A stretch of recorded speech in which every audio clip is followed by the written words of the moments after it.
Mon oncle, qui détestait prêter ses livres, ne répondit rien et me conduisit jusqu'à l'antichambre. Éperdu d'amour pour la dame en rose, je couvris de baisers fous les joues pleines de tabac de mon vieil oncle, et tandis qu'avec assez d'embarras il me laissait entendre, sans oser me le dire ouvertement, qu'il aimerait autant que je ne parlasse pas de cette visite à mes parents, je lui disais, les larmes aux yeux, que le souvenir de sa bonté était en moi si fort que je trouverais bien un jour le moyen de lui témoigner ma reconnaissance.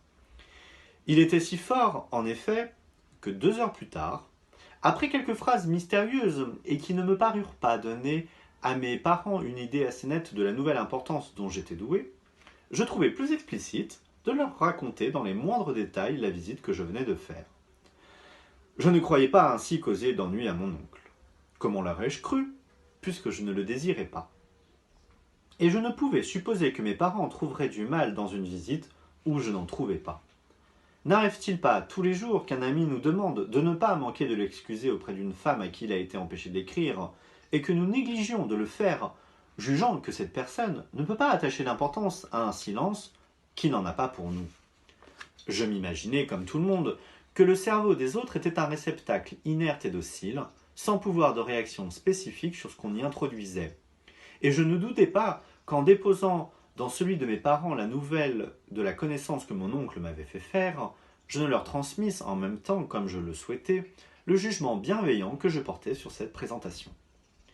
Mes parents, malheureusement, s'en remirent à des principes entièrement différents de ceux que je leur suggérais d'adopter quand ils voulurent apprécier l'action de mon oncle. Mon père et mon grand-père eurent avec lui des explications violentes. J'en fus indirectement informé.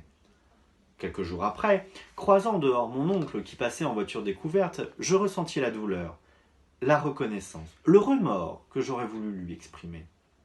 À côté de leur immensité, je trouvais qu'un coup de chapeau serait mesquin et pourrait faire supposer à mon oncle que je ne me croyais pas tenu envers lui à plus qu'à une banale politesse.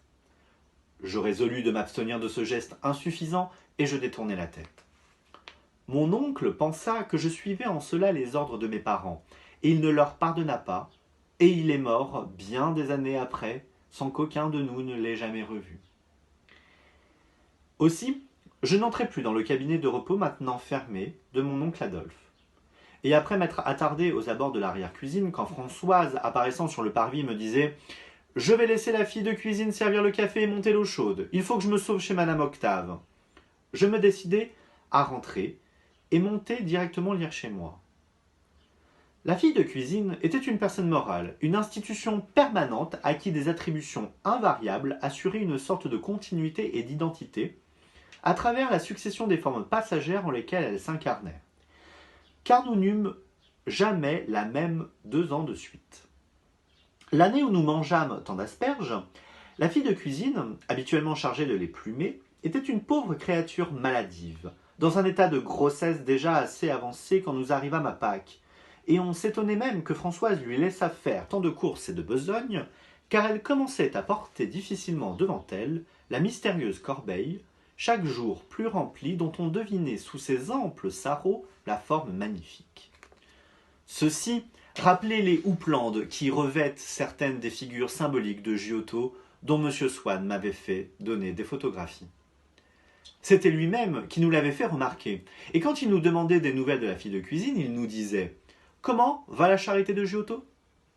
D'ailleurs, elle-même, la pauvre fille, engraissée par sa grossesse, jusqu'à la figure, jusqu'aux joues qui tombaient droites et carrées, ressemblait en effet assez à ces vierges, fortes et homasses, matrones plutôt, dans lesquelles les vertus sont personnifiées à l'aréna.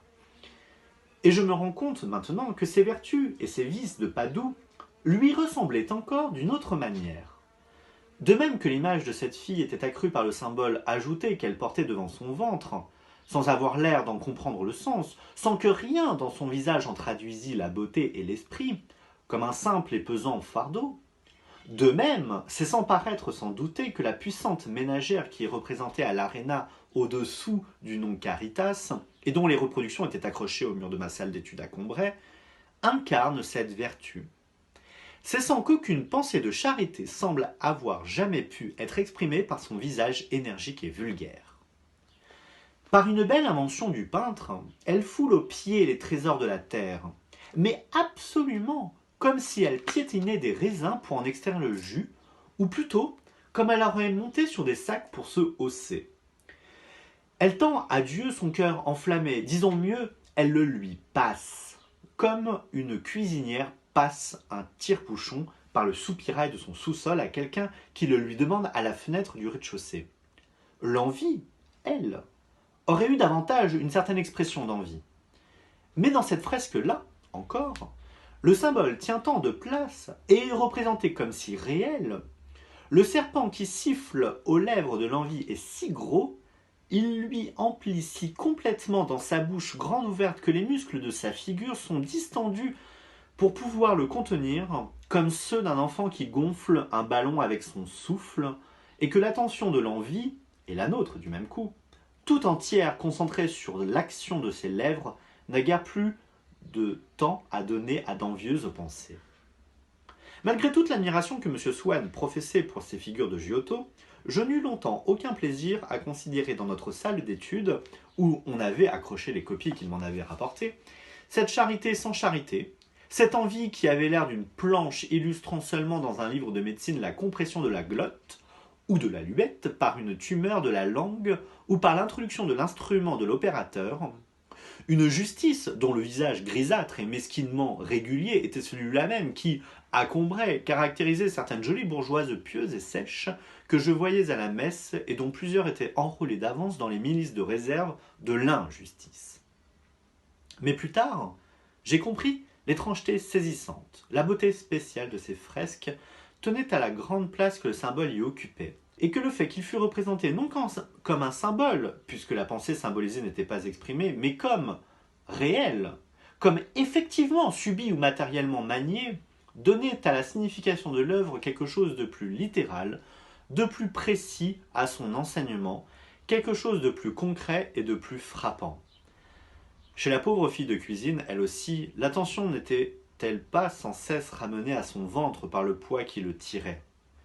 Et de même encore, bien souvent, la pensée des agonisants est tournée vers le côté effectif, douloureux, obscur, viscéral, vers cet envers de la mort qui est précisément le côté qu'elle leur présente, qu'elle leur fait rudement sentir et qui ressemble beaucoup plus à un fardeau qui les écrase, à une difficulté de respirer, à un besoin de boire, qu'à ce que nous appelons l'idée de mort.